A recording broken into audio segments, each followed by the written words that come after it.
You think it can't possibly get crazier with Heather Antos, but of course the election happened, and we know what's happened with the absolute comic book pro meltdown happening last week. As we talked about several of them, Mark Waid just went ballistic. Kelly Sue DeConnick just started living some weird fantasies, and of course Heather went weird too. But over the weekend, she just took it a step further, calling for the sterilization of men to be allies to women. This is, it's painful. It's painful, my people. But I guess to be expected. This is who these people are. They're very weird, and they've been left in charge of just these licensed properties. Very, very strange. All right, so hit the like and subscribe button. This is our Fandom Pulse Substack, which is in the description below, where I report the news every morning in comics, so please check this out. And I am a comic creator myself, blacklisted by the industry. Of course, got mass reported by these people on Kickstarter, so they banned us for being against their terms of service, whatever that means. As I launched an awesome Space Marine graphic novel, Heather Antos may have edited Star Wars and Star Trek and turned them into abominations, but what we did here is brought science fiction back to its core. These are spacemen fighting bug monsters. Our Space Marine unit is full male. There are no female Space Marines. They are strong male leads. They are absolutely crushing it, and it's a lot of fun. This is high tea action, just like you used to get from comics before the Milkshake Brigade invaded everything. Go check this out. We are getting really close to $14,000 on the campaign. Thank you guys so much for supporting us. It's a 66-page graphic novel. Great place to start on my work. I've also got options in the campaign to pick up the entire universe worth of stuff and all of my graphic novels. We are not tourists here. This is our 13th graphic novel. We've got a bunch of single issues as well, running circles around other folks in indie comics, and I appreciate you guys for being there. This is the real deal that you've always wanted. Please grab this. Thank you guys so much for the support.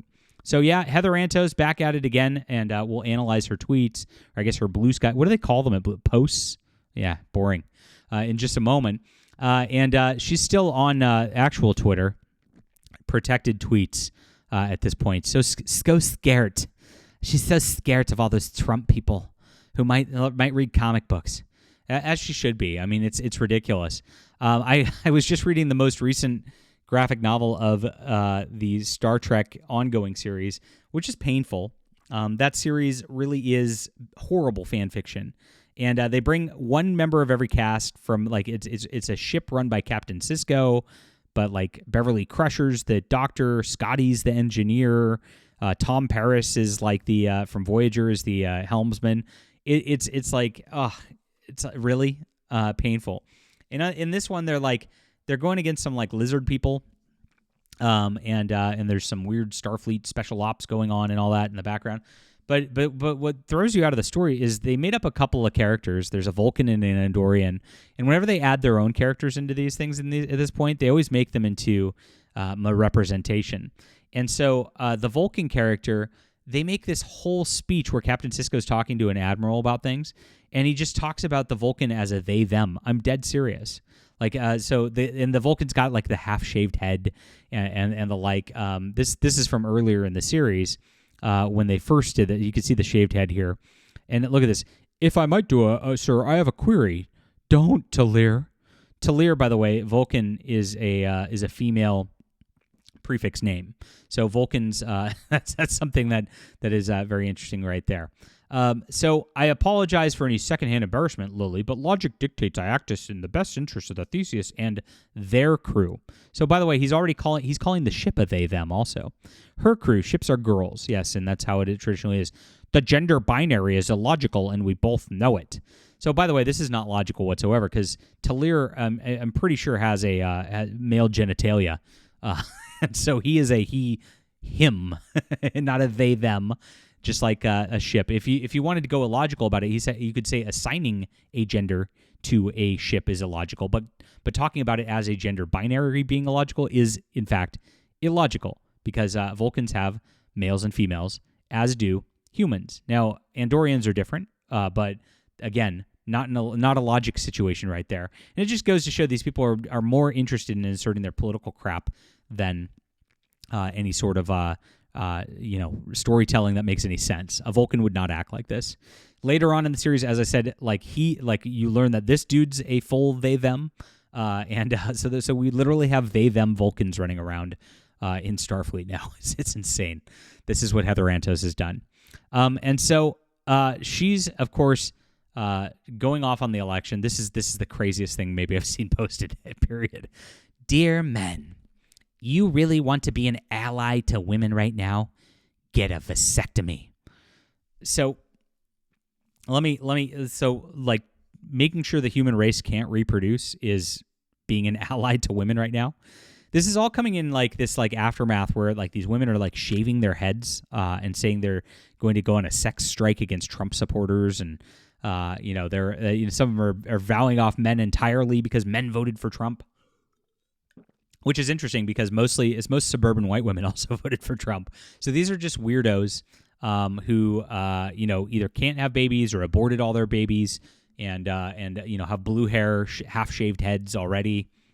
Who are trying to dictate what normal people do, and obviously Heather Antos has a problem here. I think she's over 30 now.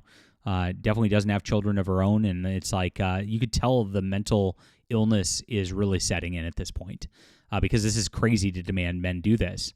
And gosh, this is a way to like end the human race. This is how far they want to go because of Trump. Because think about it. If all men sterilize themselves, that is the end of the human race. It's done. America can't reproduce. It's over. And so that's how far they want to go because literally somebody won an election because these people push so far with their weird they-them agendas that normal people said, no, we can't take this anymore. We can't take it anymore. Sorry, guys. We've tried it. We want our Bitcoin money back, and they got it. She continued here. Women begging men right now for men to get vasectomies are not asking for eugenics. It actually literally is. Heather answers. They're asking not to die. So at this point, you could see how crazy this is. If you get pregnant, you die. Is her assertion here. Now, by the way, people have gotten pregnant for thousands of years. There are billions of people on the planet, and Heather, you exist because somebody got pregnant. You would not be alive. I guess that's what they want. I guess they want nobody to be alive. I really don't understand the logic of this. It's illogical, as the Vulcan they them would say. Anyone trying to say otherwise is acting in bad faith. So you could just like see the hyperventilating, like salivating, seething that she's doing right here. Absolutely crazy. And just in case, she's going to keep going. No one's denying this country has a history of sterilization. And okay, so you just are claiming it's a bad thing. Now you want men to get sterilized. It's so insane. People, my brain, I can't take this. This person's like, editing books like for like logic and consistency. Or she's not, obviously. Like she doesn't do any of that work, and that's why it's so painful. They're asking not to die. No one's saying it's not okay to want kids. They're asking not to die. Oh my gosh. This person is so unhinged. She should not be allowed access to anywhere but a mental hospital. Clearly, this is crazy. But this is who IDW keeps promoting. Remember, she started as an editor and she kept getting promoted. Now she's the head of licensing. We saw what happened earlier this year, where she took a children's book and put lesbian stuff into it because this is the same agenda, depopulation, obviously. And pushed a grooming anthology called When I Was Young, which she actually drew art for. This is where they're at. I mean, they're very, very crazy. They're pushing this stuff so hard, and they've lost themselves in their own like weird fantasy fetish world so far. They just can't understand what reality is like, and it's very, very dangerous. It really is. But this is the comic industry, and this is why the comic industry is dying. Leave a comment down below with what you think. Hit our like and subscribe button. Join us here, guys. Thank you for getting us over 6,000 subscribers on our comic channel. Make sure to sign up for the Fandom Pulse Substack. This is where all the fun's at. John Trent, who used to run Bounding into Comics, just joined us full-time writing articles as well. We have everything going on in pop culture, entertainment, journalism here. And check out my book, The Emerald Array. This is where the science fiction's at. If Heather had any sense, she'd be hiring me right now to take over Star Trek and fix it, because, gosh, it needs a fixing, my friends. And this is the real deal. This is where the fun's at. This is what's making graphic novels great again. Grab this in the description below today.